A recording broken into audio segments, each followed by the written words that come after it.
Welcome to the channel, viewers. I'm Dr. JWA, theologist since 1994. You're in my series Immigration Saturation, and we'll now look at when roads carried the policy before Parliament admitted it. In the previous episode, I examined housing as the first visible fracture of immigration saturation. I explored how population expansion beyond infrastructure readiness transferred instability into ordinary Australian households, while public language continued describing growth as progress. The roads began revealing the pressure before Parliament spoke honestly about it. Australians felt it in travel times first. Commutes stretched longer, congestion stopped feeling temporary, peak hour traffic slowly become permanent pressure, suburbs expanded faster than transport systems adapted, freight movement slowed, public transport overcrowded, infrastructure announcements multiplied while practical relief seemed permanently delayed. And something deeper was occurring beneath the traffic itself. The nation's physical arteries were carrying population policy before government fully admitted the long-term consequences of the intake settings attached to it. Roads matter because roads reveal load. They expose whether growth is proportionate, whether planning is realistic, and whether governing authority still understands absorption capacity as something more serious than economic optimism. This series does not place migrants on trial as persons. It places governing authority under examination, not judgment. Because when governments rapidly expand population while roads, transport systems, parking capacity, freight corridors, utilities, emergency services and suburban infrastructure lag behind, the resulting pressure enters ordinary life daily. Australians begin spending more time commuting, less time with family, more money on fuel, more energy navigating congestion, and more emotional endurance simply trying to move through their own cities. And that burden accumulates psychologically. People begin feeling crowded inside routines that once felt manageable. Public patience shortens. Fatigue deepens.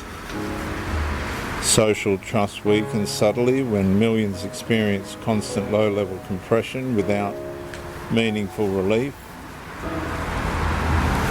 Then another fracture becomes visible underneath the infrastructure itself.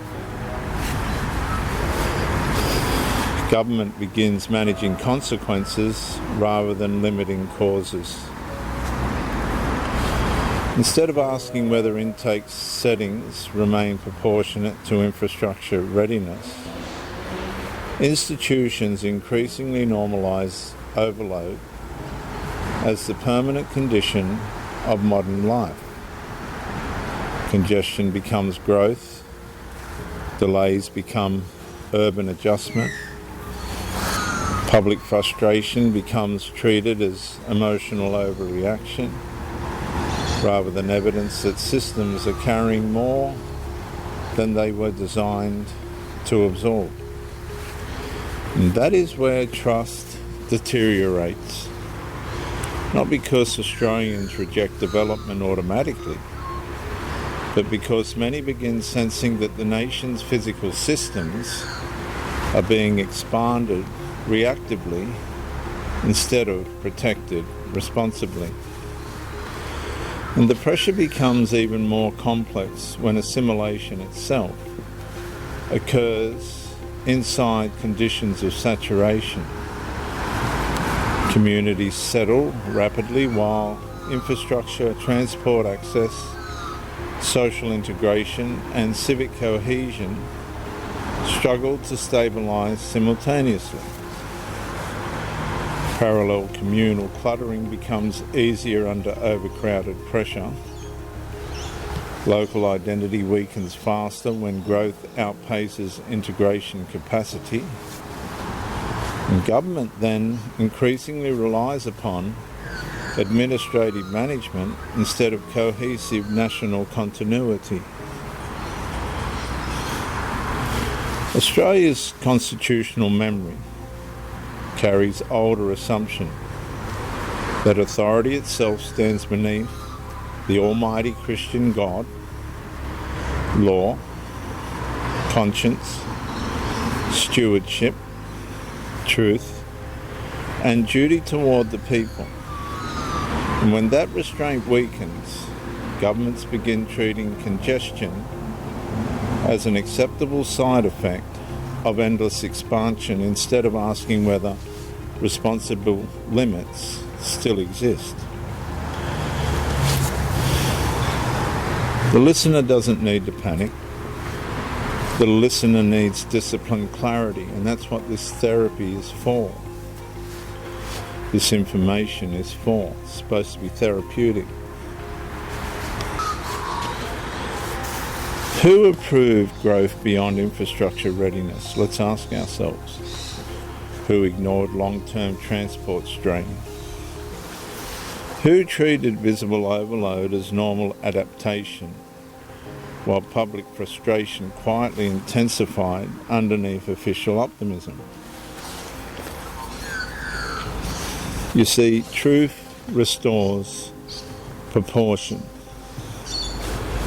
It separates development from unmanaged expansion, lawful growth from saturation, and infrastructure planning from perpetual reaction. Roads do not speak ideologically. They reveal pressure physically. And eventually a nation must decide whether it still believes public systems exist to protect the stability of the people, or merely to absorb whatever load government continues placing upon them. And this is my final and closing statement for this episode, and I ask you to listen to it very carefully, please. The scandal is not merely that traffic increased. The scandal is that authority expanded the national load while expecting Australians to psychologically normalise conditions that increasingly resembled permanent infrastructural exhaustion. I'm Dr. JWA, theologist since 1994. Like and subscribe, comment to educate me, and share to help somebody else. I'll see you in the next episode, when hospitals became the waiting room of population policy.